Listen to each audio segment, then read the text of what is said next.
This is Kono Original Sunstroke film. This film costs about $18 on B&H Photo. And welcome back to the fourth iteration of Finding the Greatest Film Type. This film is a little bit special, actually. It's a little special episode. This is what is called Effect Film. And it also has a different ISO change. This film is very unique because it does this effect on your photos, which is very weird. So, let's see what this film type can do.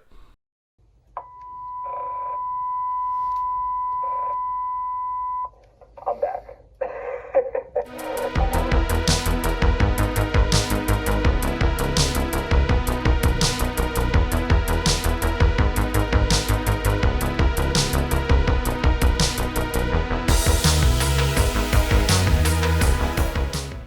Alright, we got the film, so let's see what it looks like. Oh, it's a different color this time. So, as per usual, very interesting. As you can tell, let me pull up some of the film. It has a blue, spot, right there. And, right at the bottom there. Weird. Let's see what that looks like. Alright. Ooh, it's weird with the lines. I don't know if you guys can see that. I'm shooting off of my vlog camera, so it's a little bit different. So, okay, so the camera died, so I'm gonna go use my phone, which probably would look a lot better and a lot more crisp. So, let's see. Okay, same shot. So it's supposed to add an intentional light leak to these images. The film stock itself, it has a lot of uniqueness to it. I mean, the normal film itself without the splash of color, it's quite cool. That's a pretty cool one. Although it's a little bit washed out over here. But that's pretty cool. Yeah, this film stock is pretty cool actually. It's interesting because it says on the box the ISO range. It usually tells you only need to use 100 ISO or 200 ISO. This one is showing you a range, so that's a bit strange, actually. I did not mean to rhyme there, but that's a bit strange. That's a weird diamond shape, if you guys can see that. That's pretty strange. It's very cool, honestly. I think this is a very fun little film. It's not really anything that's, I don't think, really scary or crazy or anything like that. It's quite fun. It looks pretty fun. I wouldn't say why it would be scary, but it looks quite interesting. Wow, that's a cool shot. Oh, that's cool. Yeah, there's this colored thing that said, I think they were a beauty place, and they said "Hello Gorgeous" on it, and I just got that, and oh, that is a cool little shot. That's fun. All right. Oh, dude, that is a good shot. I like that one a lot. That fits perfect. That is the most perfect shot I could probably do with this film. Oh yeah, that's an 80s shot too. I tried to get in the mind of kind of in vintage, more vintage-ish type for film. If you use Kodak 200 Gold or use the quick what was it, Color Plus, it's usually a little bit more versatile. This one I used it in more of a vintage style setting, so I tried to make old houses because Springboro is established. It's a lot older of a community than what I've seen around. So I tried to tap into that a little more. Okay, so what I've learned, this film, you have to do multiple shots of everything because the effect can be different in each shot. Very fascinating. Very fascinating. I didn't actually finish the roll film. I ran out of ideas.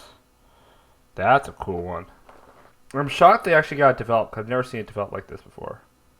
Yeah, it's weird because I think they take the darks of the image and they do stuff like that. The film analyzes the darks of the image and it does stuff like that, which is very interesting. It's okay, you know where this film would be excellent in? A beach environment. This is a perfect tropical film. the most perfect tropical film, I would say. Because this thing, it is so good at making really cool vintage style images. Okay, I gotta figure out what that issue is with this camera. This little white bit here, you guys can see that? What is that? That's strange. The neighborhood looked older, so it looked like it had a bunch of older photos of like cars and stuff. I might have gotten a photo of a car. Yes, that one. That was perfect because it's like this house that looks like it's like an older house. And then it looks like they have an old Pontiac or some sort on there. So I was like, that is like the perfect one for old. And then I didn't add anything extra, which honestly we could look at what the effect is. Kind of cool. You could literally have it like abstract if you did something like that. Yeah, and I couldn't finish my roll film. Always try to finish a roll film, but it was like 90 degrees that day. I was sweating. I was running. I was walking everywhere. I was a little bit tired. Always finish your roll film, people. Let's take it into the computer and do a little bit deeper of an analyze. Alright, so we're going to start off with the cost rating.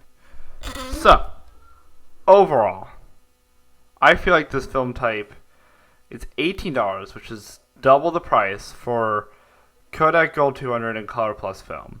Honestly, pretty cool for the price.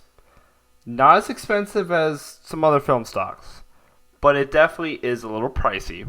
And because of that, I think I'm going to give it a 7 out of 10. Color and black and white rating. Honestly, these photos have a weird green hue to them. But because they have a weird green hue, it adds the coolness to them. And there's specific colors like blues that tend to pop more than others. So I want to give this I'll give this an 8 out of 10. For the atmosphere, I love this atmosphere. This is absolutely perfect. The only thing is you gotta shoot in the right environment. If you're shooting this film in a modern city, it won't look as good. It will look interesting, but it won't look as good. This film stock, you need to shoot it at something that's like either tropical, like in a beach setting or something like that, or something old school, like an old car or an old house or an old, like someone for portraits, like an old, like someone's wearing thrift store clothing that's like an older style film. That's when it would work really, really, really good. It's not very versatile in that way. So for the atmosphere, it's really good in doing that, being that really old vintage. It almost looks like Super 8 film. So I'm actually going to give that a 10 as well. For the style rating, it has got a great style. This film has a very unique and great style. Honestly, I think it's great. The style, it just fits perfectly. You just got to make sure you do it in the vintage style format. And lastly, for the daily rating, would I use this in everyday usage? No. I would not. Because this film is very particular. You can't really shoot it in a modern setting. It wouldn't look good. You can't shoot it. You can't do a modern portrait with this film. You can't do anything. It has to be back in time vintage, which works with my style. But if you're doing like a normal style or just like shooting normal stuff, like architecture or anything like city, stuff like that, landscapes, some landscapes, if you're in a more tropical or something that has more vintage in your composition, this film stock is probably not the greatest for you if you're not doing something vintage. For that, I think I'm going to give it a 5 out of 10, unfortunately. Which that leaves it an overall score of 40 out of 50. This film stock is really, really, really cool. And don't get me wrong. It is amazingly cool. I love it. I love it a lot. It's $18 for the film stock. It's a little pricey. That's not too bad, honestly. But it's $18. It's very, very much specific. You can't really take this out anywhere and just do a normal shoot in a city. You can't really do anything with motion. You can try. It would be really hard, but you can definitely try. It's difficult, I feel like, to shoot in a modern era with this film. That's not a bad thing, though. If you like shooting vintage, specifically vintage stuff, or if you have a shoot plan that someone wants to have like a vintage style of like a portrait, this would be perfect. This would absolutely be perfect. It has that vintage style. It looks so close to Super 8 film. So close. And I think that's the beauty of this film type. But unfortunately, it's not good in the daily